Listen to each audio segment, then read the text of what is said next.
Bajwa and agencies اور چوتھی عدلیہ. پہلے ذرا پی ٹی آئی کی طرف آئیے. ایک بڑی جماعت پی ٹی آئی اور عمران خان ناقابل تسخیر لیڈر بن کر ابھرا ہے. اور یہ بھی کیسے ہوا ہے؟ یہ قسمت دیکھیے ذرا. اوپر والے کی پلاننگ کو، اوپر والے کی مرضی کو ہمیشہ سمجھنے کی کوشش کیا کیجیے. آپ کے انڈیویجول معاملات ہوں یا کلیکٹیو کوئی بڑا مسئلہ ہو، کہ وہ کیا چاہتا ہے، اس کی گائیڈنس کس طرف ہے. اچھا، عمران کو حقیقت یہ ہے کہ جب یہ پاور میں لائے تھے تو اس کو اتنی کم سیٹس کے ساتھ لائے تھے کہ یہ سوچ کے کہ یہ چوں چرا نہیں کرے گا، ہم جیسا کہیں گے اس کو ویسے ہی کرنا پڑے گا، اور وہی سب سے زیادہ حق پرست نکلا. اچھا، عمران کو لوٹا ہوا خزانہ ملا، ہر قسم کی پاکستان میں شوگر مافیا، ہر طرح کی مافیا ملی، شاطر حاسد جرنل باجوہ ملے، ٹھیک ہے نا، اور اس کے علاوہ ایسے دوست ملے جنہوں نے چلتے ہوئے بھی گھات لگائی، سمجھے کہ ہم بھی نیچے نیچے. اس نے بھی اسنیکی کام کیا جیسے جنرل باجوہ نے کیا تھا کیا نام ہے ان کا، جہانگیر ترین نے. اچھا، ان تمام حقائق کے ساتھ حقیقت یہ ہے کہ اس کے پاس ایک کمزور ٹیم تھی اور اس نے بہت اچھی پرفارمنس دی ہے بہت سی جگہوں پر. کرونا تھا،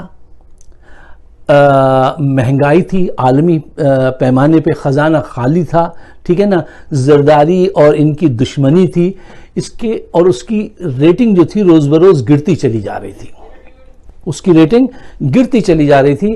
پھر باجوہ صاحب نے ایک تاریخی غلطی کی 9 اپریل کو کہ حکومت کو چلتا کیا عمران کی.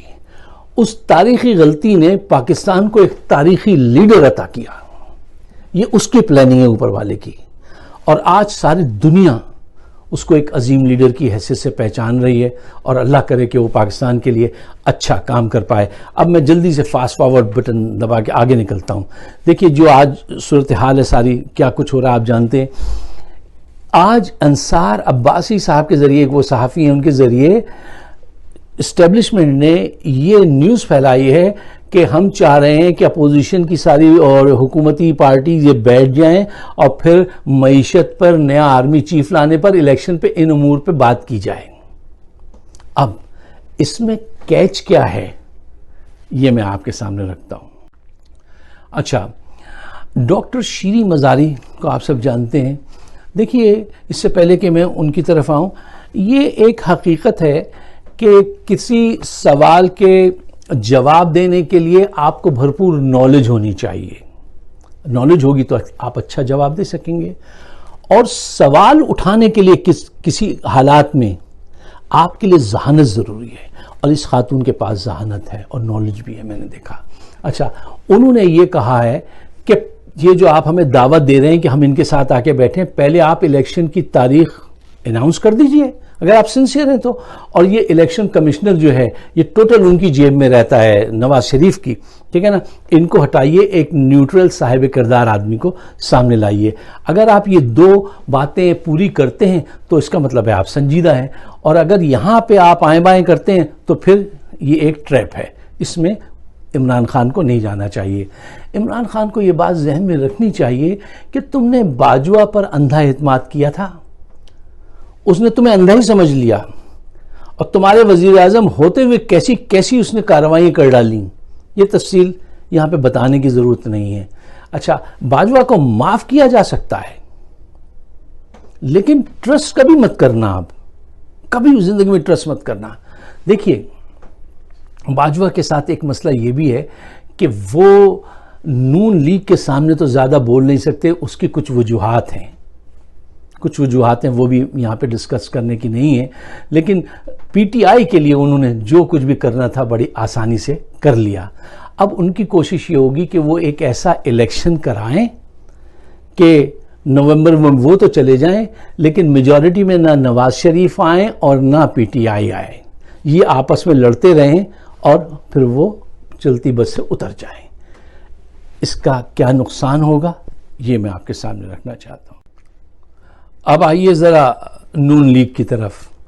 اچھا، کل میں نے ٹی وی پر نواز شریف صاحب کی حالت دیکھی. ان کی شکل جو ہے وہ نون لیگ کا نوٹس بورڈ ہے، اس پہ ساری اناؤنسمنٹ لکھی آپ پڑھ سکتے ہیں کہ حالت کیا ہے. ان کا چہرہ، ان کی حالت ایسی تھی جس طرح کوئی تماش بین جواری کسی کوٹھے پہ آدھی رات کے بعد صبح کاذب سے پہلے اپنی دولت، اپنا سب کچھ لٹا کے، دل لٹا کے، دولت لٹا کے، مایوس ہو کے گھر جا رہا ہو. ان کے پاس کچھ نہیں تھا. اس کی وجہ کیا ہے؟ دیکھیے، ہر چیز کی ایک ایکسپائری ڈیٹ ہوتی ہے. نون لیگ کا زمانہ ختم ہو گیا ہے. اب عوام کے دلوں سے انہوں نے جو جال پھیلایا تھا وہ کاٹ دیا عمران خان نے، اور یہ اب ان کے بس کی بات نہیں ہے. اور جب اوپر والے کا حکم ہو جاتا ہے نا تو پھر چیزیں ہوتی ہیں. دیکھیے، آپ سب سے لڑ سکتے ہیں، ایک چیز سے نہیں لڑ سکتے آپ، اور کبھی نہیں جیت سکتے، اور وہ ہے قسمت. آپ کا کام تمام ہو چکا ہے. دیکھیے، اب نون لیگ جو ہے وہ ڈپریشن میں چلی گئی ہے. اچھا، ہوا کیا ہے کہ یہ جو حکومت انہوں نے ابھی سازشوں کے ساتھ حاصل کی تھی، اس میں کیا ہوا؟ مہنگائی تو کنٹرول نہیں ہوئی، نہ اس کی کوشش انہوں نے کی، نہ اس کے یہ اہل تھے. اچھا، دوسری بات، ان کے حصے میں صرف بدنامی آئی. اور کیا آیا؟ اس مرتبہ تو دولت بھی انہوں نے لوٹنے میں زیادہ نہیں ملی کیونکہ خزانہ کافی کم تھا. اچھا، اور جو سب سے بڑی ان کے ساتھ بات ہوئی ہے وہ یہ ہے کہ پنجاب جو سب سے بڑا صوبہ ہے، جس کی بنیاد پہ ان کی ہمیشہ حکومت بنتی رہی، وہ ان کے ہاتھ سے نکل گیا. پنجاب تو پنجاب، لاہور بھی ان کے ہاتھ سے چلا گیا. دیکھیے، ہر جماعت کا ایک سٹینڈ ہوتا ہے، ایک موقف ہوتا ہے، ایک بیانیہ ہوتا ہے. ان کا کیا بیانیہ ہے؟ ان کا کوئی بیانیہ کبھی نہیں تھا. یہ ایک جنرل کی گود میں پیدا ہوئے تھے. جنرلوں سے مراسم کر کے ان کو رشوت دے دے کے یہاں تک پہنچے ہیں. کچھ جنرل ان کے سامنے کانے ہیں اور اس کی معلومات اور ویڈیو، آڈیو اور باتیں ان کے پاس موجود ہیں. اچھا، انہوں نے حکومت کی آج تک وسیع نیٹ ورک آف کرپشن، بہت بڑا نیٹ ورک ہے کرپشن کا، اس کے تحت انہوں نے وہ کیے، اور آج تک فوج کو اپنی طرف آنے سے روکا ہے کیونکہ بہت سارے جنرل ان کے سامنے کانے ہیں. یہ وجہ ہے.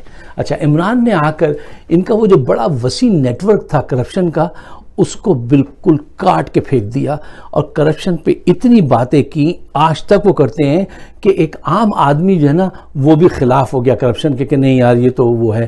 اور اس مرتبہ ہوا یہ ہے، پاکستانی قوم کو یہ شعور مل گیا اس تحریک میں عمران خان کے ذریعے کہ ہمارا ووٹ مین سم تھنگ، وی کین ڈو سم تھنگ، ہم ان کو چوٹ لگا سکتے ہیں، ہم حالات بدل سکتے ہیں. یہ احساس پاکستانی عوام میں پہلے نہیں تھا. یہ عمران کی اس کیمپین نے یہ احساس اجاگر کر دیا ہے جوانوں میں اور خواتین میں. بہت بڑی بات ہو گئی ہے یہ. اچھا، پھر فوج کے خلاف ان کا جو بیانیہ ہے وہ صرف اس بنیاد پہ تھا کہ کچھ جنرل ان کے سامنے کانے ہیں، اور کوئی وجہ نہیں تھی. اچھا، فوج کے خلاف بیانیے پہ پاکستان میں قوم بہت آپ کے ساتھ چلتی ہے، پسند کرتی ہے اور آپ کو ووٹ دیتی ہے. وہ بیانیہ ان کا عمران خان لے بھاگا، ٹھیک ہے نا. اب آج اس کا جو بیانیہ ہے فوج کے خلاف وہ بڑا سالڈ بنیادوں پر ہے.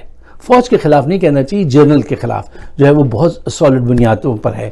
تو اب ان کے پاس جو ہے وقت ختم ہو گیا، ان کے پاس کوئی بیانیہ ہے نہیں، ٹھیک ہے نا. پیسہ یہ اتنا مار چکے ہیں، ان کو پاکستان کی ضرورت ہے نہیں، یہ زبردستی میں لگے ہوئے ہیں. اب ان کے پاس کیا رہ گیا ہے؟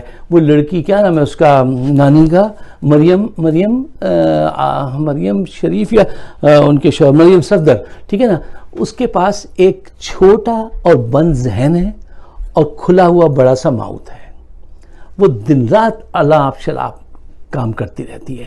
اور ایک اس کی سہیلی ہے اس کے ساتھ جو بہت گوسپ سناتی ہے، اور اس کے پاس شیطان کا پوسٹ بیگ، بہت لمبا سا ایک بیگ ہے، اس میں بے پناہ گوسپس کی چیزیں ہیں، وہ پیش کرتی رہتی ہے. ابھی 1000 بھی گوسپ پیش کر دیں اس سے کیا ہوتا ہے.